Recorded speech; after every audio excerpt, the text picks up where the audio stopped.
Bueno, luego de que Héctor Parra fue condenado a 10 años y 6 meses por corrupción de menores, Ginny Hoffman rompió el silencio junto a la abogada Olivia Rubio.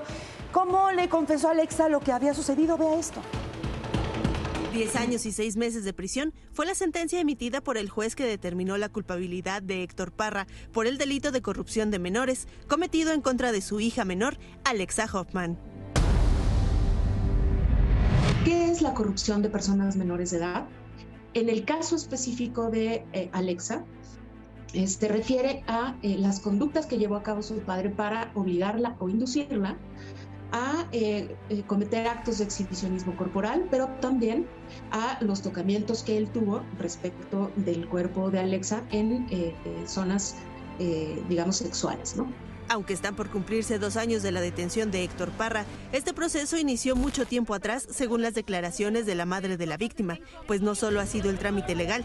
De por medio, ha habido terapias psicológicas, psiquiátricas y el enfrentamiento al que definen como el juicio social. Ella ya tenía 16, ya acababa de cumplir los 16 años.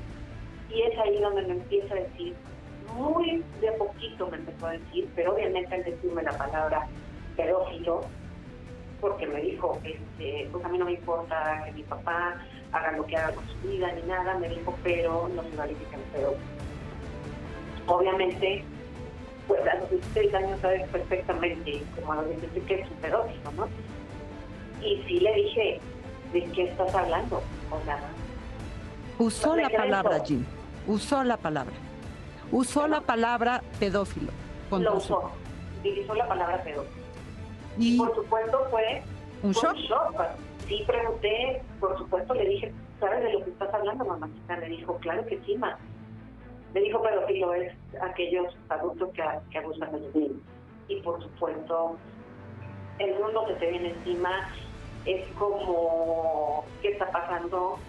No puede ser, mi hija, ¿qué pasó? ¿No? Entonces, ya entendí el por qué ese rechazo total al papá, ese no verlo, y ahí fue donde ya empezamos a platicar un poco de qué es lo que había pasado. No me quería decir realmente qué es lo que había pasado, solamente lo que me tocaba.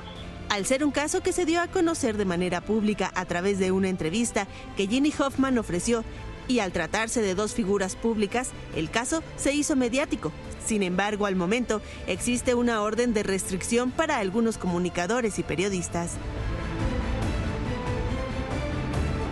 El juez determina que haciendo este análisis y esta ponderación de derechos, en este momento el discurso que algunas personas periodistas y comunicadoras estuvieron dando no estaba protegida constitucionalmente, y por esto determina que estas personas tendrán la obligación de no molestar a la víctima, de no presentar, por ejemplo, fotografías de la víctima siendo niña o audios de la víctima que se tomaron siendo niña. Es decir, las niñas y los niños también tienen un marco jurídico de protección reforzado.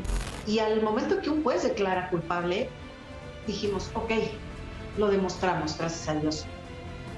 Ha sido peor.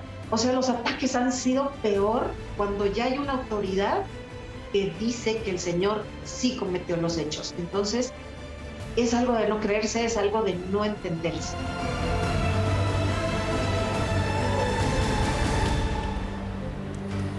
Ah, caray, miren, en efecto, sí, es una autoridad competente a quien debemos respetar, y es nuestra obligación responsable ciudadana, no solamente como comunicadores, respetar la sentencia que una autoridad que sí tuvo acceso a la carpeta, que vio a ambas partes, dio. La sentencia es algo que está ahí, que hay todavía instancias por agotar, es algo que iremos cubriendo, y hemos estado en su momento presentando ambas partes, pero creo yo que en efecto no es de creer incluso.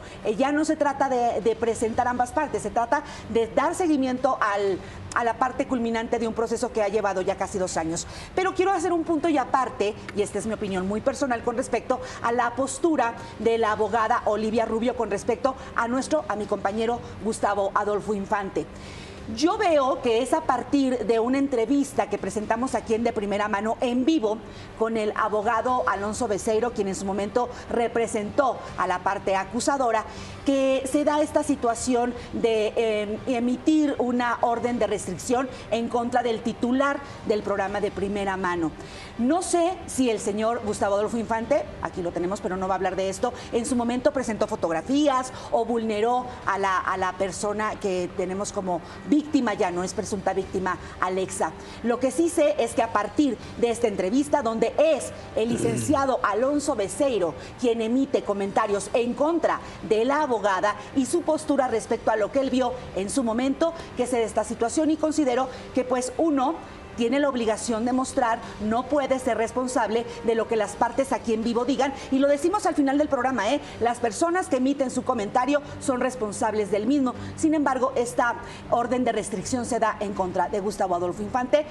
Yo le llamo ley mordaza, pero es un punto y aparte de el proceso donde actualmente hay una víctima y un culpable, salvo las instancias por agotar. Una entrevista, que es lo que veamos, aquí vemos parte de lo que es la entrevista, es una plática que dura alrededor de 46 minutos, en donde Ginny habla acerca de cómo es que su hija, Alexa, le confiesa por primera ocasión qué es lo que estaba ocurriendo en su vida.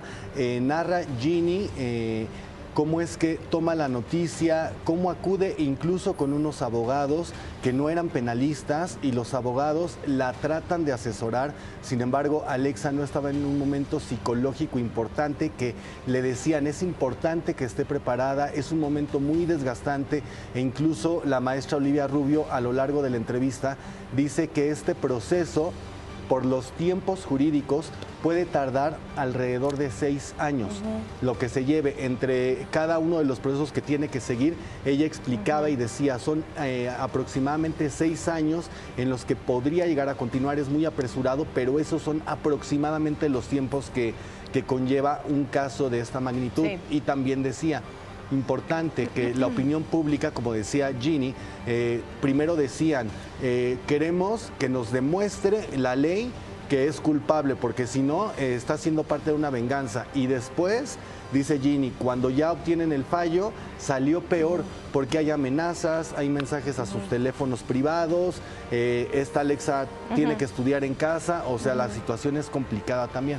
Ahora, Alonso Beceiro, el abogado que habló aquí y dio su punto de vista sobre este caso, que de hecho pues lo dejó porque él decía que no había pruebas suficientes de cuando se le hicieron estas pruebas psicológicas a Alexa, pues es un punto muy importante que tocan en este podcast que se llama Análisis Feminista, los dos juicios de Alexa, y creo que es determinante y algo que el público se ha cuestionado mucho, ¿no? Y entonces, si no había ningún indicio psicológico de esta situación, ¿por qué siguieron con el caso? Es decir, no había como estas pruebas. Pero justamente Olivia Rubio pues explicaba que no se hizo nada con perspectiva de género, sí, ni con todo esto a lo que se enfrentan las víctimas en un juicio de esta magnitud, lo que se necesita. Entonces, por ello es que se siguieron haciendo los estudios pertinentes para entonces llegar al punto que pues pudiera probar lo que hoy sabemos de una sentencia de 10 años y 6 meses para el señor Héctor Parra. Pero bueno, pues escuchen ustedes también, como siempre se ha hecho aquí, ¿no? Presentar todos los puntos de vista y sí creo yo también apelar porque seamos libres de poder expresarnos. E incluso hablan de este documental de los dos juicios de Alexa, y dice que están buscando, la misma Ginny dice, ojalá y la contraparte también diera entrevista, porque sería importante mostrar en ese documental ambas partes, que va a ser un documental que quieren sí o sí sacarlo adelante, porque quieren que muchas personas estén enteradas de lo que ocurre en este caso y de cómo les afecta. Quienes están en esta ley mordaza, como bien lo dices, Adis, entre ellos está Gustavo Adolfo Infante, que está pues exigiendo que no aparezca ya su imagen dentro de este documental de los dos juicios de Alexa, porque era algo que también la gente decía, entonces, ¿él va a estar o no en el documental? No va a estar en el documental.